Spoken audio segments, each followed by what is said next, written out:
एक देश की मैं बात कथा आपको सुनाता हूं, सुनेंगे ध्यान लगाकर। एक देश के एक क्या था, व्यवस्था थी।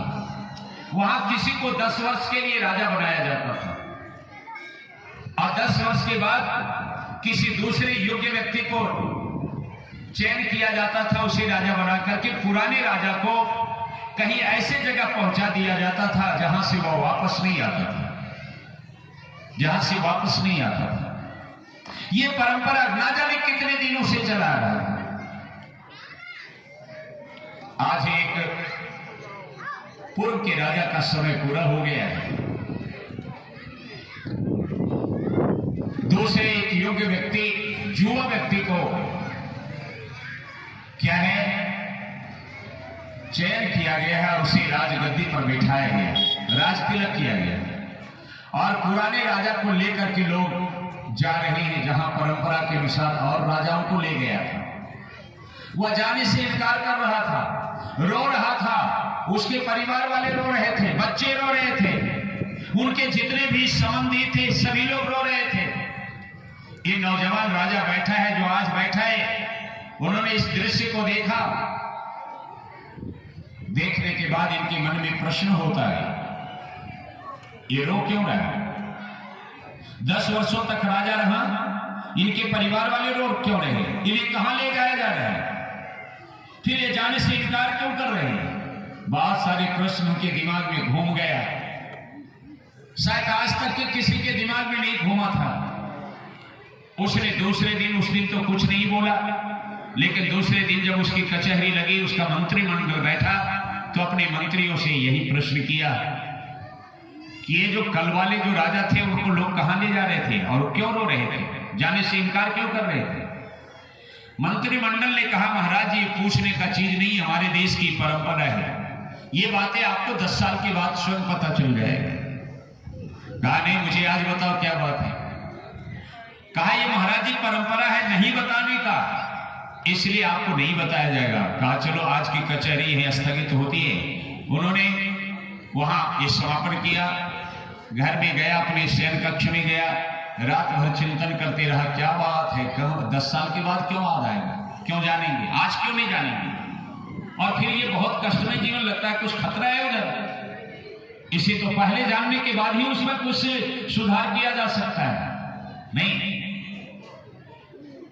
तब उन्होंने जब दूसरा दिन कचहरी लगी तो फिर यही प्रश्न किया, लोगों ने यही कहा, इन्होंने थोड़ा सा अपने राजा होने का रोग दिखाया। कहा मैं राजा बोल रहा हूं, मैं जो कह रहा हूं उसका जवाब दो, नहीं तो सबको है ना नौकरी से अलग कर दूंगा, दूसरे की बहाली करूंगा।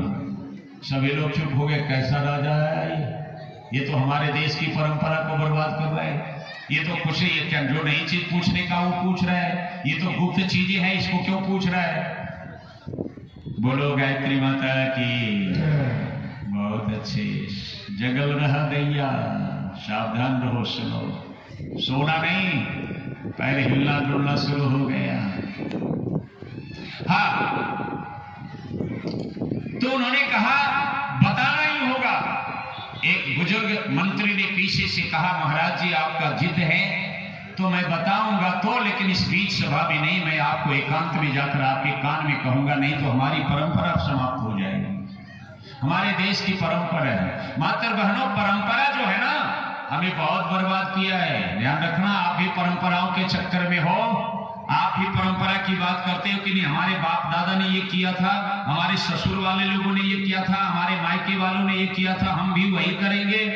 ये आपका ना समझिए, आपकी ना समझिए।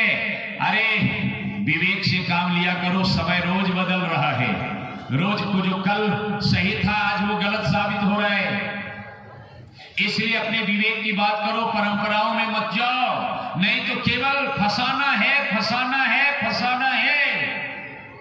परंपराओं में नहीं, विवेक का महत्व जिस दिन होगा विश्व में, है ना, विवेक का महत्व दिया जाएगा, उसी समय युग निर्माण होगा। आज हम बहुत सारी चीज परंपराओं में कर रहे।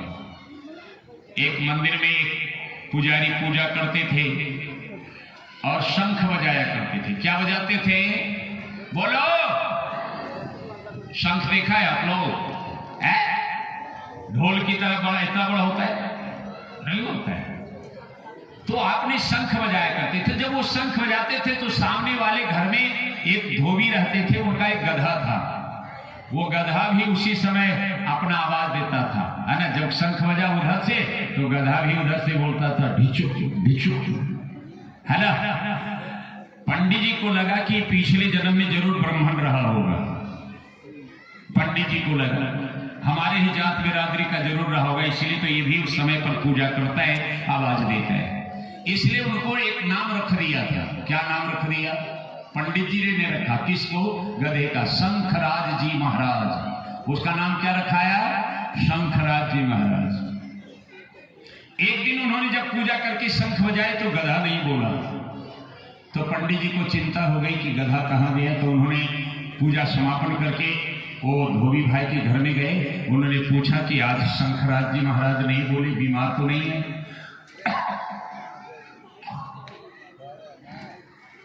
शंखराज जी महाराज नहीं बोले, वो बीमार तो नहीं है? उन्होंने पति पत्नी रोते हुए उनको पैर पकड़ लिया, कहा अब शंखराज जी महाराज नहीं रहे, वो तो चले गए, यानी मर गए। समझ रहे क्या बोले? वो मर गए।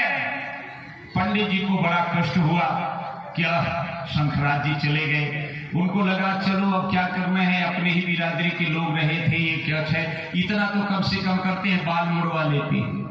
उन्होंने नाई को बुलवाया, बाल मुड़वा लिया, और बाल मुड़वा लेने के बाद जब सायंकालीन फिर पूजा करने के लिए गया तो बहुत सारे भगत भक्तिनी वहां गए। भगत भक्तिनी मैंने पूछते हैं ना, बहुत सारे लोग पूजा करने के लिए गए। तो बहुत सारे चेले वगैरह गए, तो उन्होंने देखा कि पंडित जी बाल मुड़वा लिए हैं। तो उन्होंने कहा महाराज जी बाल मुड़वा लिया, कोई बात है क्या?